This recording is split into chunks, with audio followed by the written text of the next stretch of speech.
Hi, Year 5. Great to talk to you. Welcome to Chapter 2 of Cosmic by Frankie Cottrell Boyce. Did you catch Mr. Ferguson's Chapter 1? Oh my goodness, what a storyteller. I was on tenterhooks. Could not wait for Chapter 2. So I've actually read Chapter 2 already, but now I'm going to share it with you. You're probably thinking, doesn't look like Mr. Church is in his classroom. And you would be right, because what you probably don't know is that all the Year 5 teachers are actually in space. Space! This book is about space. Space science. Oh my goodness! A book about science! That's literally the best thing ever. So, we climbed on our rocket. It's not very well made rocket. We should have asked you lot to help us. It's made out of foil, cling film, kind of old packets that we eat our lunches out of. It's not looking good, to be honest. But anyway, we're out in space, okay? And that is a bit of a concerning thing for us, isn't it? But it's kind of appropriate for this story, isn't it? Because this story is about space. Now, despite being on a rocket, I thought, well, actually, is there anything around us that is linked to space? Obviously, I can look out the window of my rocket and I'm surrounded by stars and black holes and amazing space things. But I thought, is there anything inside the rocket that I could show Year 5s that has anything to do with space? So I thought, got some amazing is that space related? Pottery? I really like it. It's like snakeskin, isn't it? Love a bit of nature as well. So, and then I thought, football trophies, because 600 years ago, I played a bit of football, and yeah, the dinosaurs were obviously around. Has that got anything to do with space? No, absolutely not. Why? I didn't need to mention it, did I? But what I do need to mention is Reg, the Christmas rat. Everybody say hello to Reg. Reg says, "Hi, Year 5. He has a very deep voice, surprisingly deep, in actual fact. "Hi, Year 5. Now, he normally only comes out in December, but we thought we'd introduce him to you. I've got to put him back. He's got nothing to do with space. What a ridiculous idea. Nothing to do with space whatsoever. But then I thought, I have got two things that prove that we're in space. Firstly, look at this. Now, there's no way that this grows on planet Earth. Look at it. That is most definitely an alien plant. So I thought I'd show you that. And then I thought, hang on, I haven't got one alien plant. I've got two alien plants. Look at this. There is no way that grows on planet Earth. In actual fact, I'm not sure. Is it from Saturn or Jupiter? They grow amazing plants on both of those planets. Look at it. So, we've totally proven that all the Year 5 teachers are actually in outer space on a badly made rocket, and we're going to take it in turns to read you Cosmic by Frankie Cottrell Boyce. And then Mrs. Simmons piped up and she said, "Mr. Church, you're not doing enough exercise. Now, you may have done 12 sessions of Joe Wicks today in weightless conditions. Very easy in weightless conditions, to be honest with you. But you're not doing enough, so you've got to do more." Mrs. Simmons instructed us, and she said, a single word in Chapter 2 that has anything to do with space, you have to do 10 star jumps. I wonder why she picked star jumps.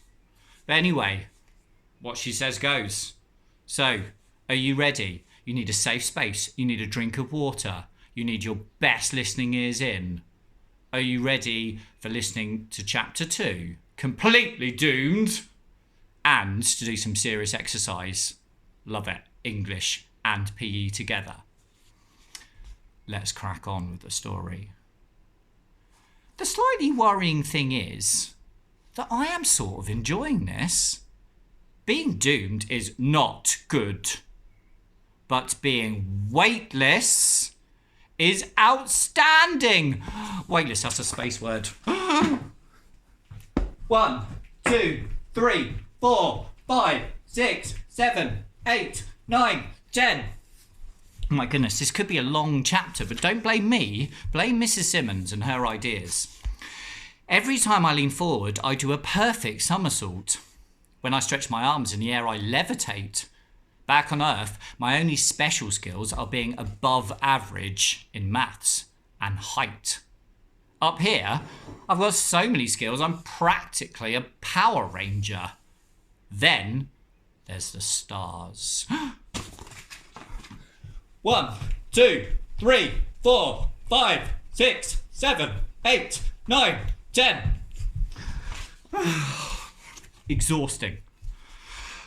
On Earth, our house is right next to the New Strand shopping centre. The multi-storey blocks out most of the sky. The only stars I ever really noticed were the ones in the It's Your Solar System glow-in-the-dark mobile I got when I was 9. That's 2 space words in that sentence!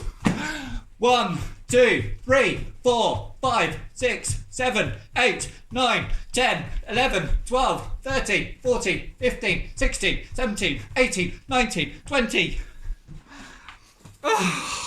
Mrs. Simmons, we're going to have a serious chat. And the only reason I noticed them was that they kept getting tangled in my hair. Mobiles do not make good presents for persons of above average height. The stars look different from here. 1, 2, 3, 4, 5, 6, 7, 8, 9, 10. Whew. There's a lot more of them, for one thing. Big swirls and knots and clouds of them, so bright they hurt to look at. When you're in it, space looks like the biggest firework display ever, except it's on pause. 1, 2, 3, 4, 5, 6, 7, 8, 9, 10. Where were we? It looks like freeze-frame fireworks. Even if you're completely doomed, you've got to be impressed. The only bad thing about the view is that it doesn't include Earth. We haven't seen it since we rolled out of orbit. 1, 2, 3, 4, 5, 6, 7, 8, 9, 10. And I said to the others, well, it must be somewhere. We're probably just facing the wrong way. We'll find it. Definitely. But that didn't seem to calm them down. One of them, Samson 2, drew me a diagram to prove that even if we were facing the wrong way, we should still be able to see it. I said, so what are you saying? That we've fallen into some magic wormhole and come out on the other side of the universe? 1, 2, 3, 4, 5, 6, 7, 8, 9, 10. Possibly. That the whole Earth just vanished? That it's gone? Possibly.